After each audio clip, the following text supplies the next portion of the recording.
இப்போ நம்ம இதில் என்ன பார்க்க போகிறோம் அப்படின்னா, இது வந்து கம்பைன் ஃபுட்டிங் அப்படின்னும்போது இங்கே ஒரு காலம் வருது, அங்கே ஒரு காலம் வருது. இந்த இடத்துல 2 காலம் இருக்குது.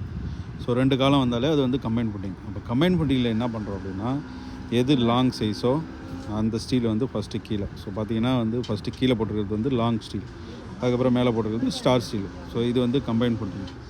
இப்போ இதில் வந்து நம்ம அப்படியே வேறு இது பார்க்கணும். இந்த இதில் இப்போ பார்க்குறோம் அப்படின்னா, இதில் வந்து காலம் வந்து இப்போ சென்டரில் வருது. ஓகேவா?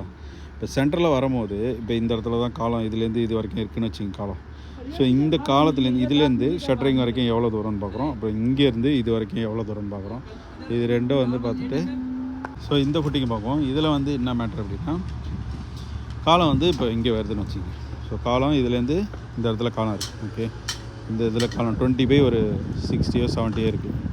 அப்போ இந்த இடத்துலேருந்து இந்த ஷட்டரிங் வரைக்கும் எவ்வளோ தூரம் எவ்வளோ இருக்குதுன்னு பார்க்க போகிறோம். ஓகே, அப்புறம் இங்கேருந்து இந்த ஷட்டர் எண்டு வரைக்கும் எவ்வளோ தூரம் இருக்குது அப்படின்னு பார்க்க போகிறோம்.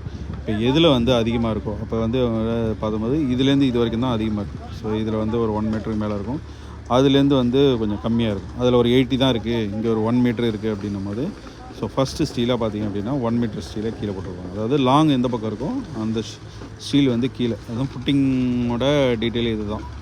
ஸோ ஃபுட்டிங் ஸ்டீல் எப்படி போடுறோம் அப்படின்னா, காலத்தோட டைரெக்ஷனை வச்சு நம்ம வந்து அதில் காலத்துலேருந்து நம்மளுக்கு எந்த பகுதி வந்து அதிகமாக இருக்கோ அந்த ஸ்டீலை வந்து கீழே போடுறோம்.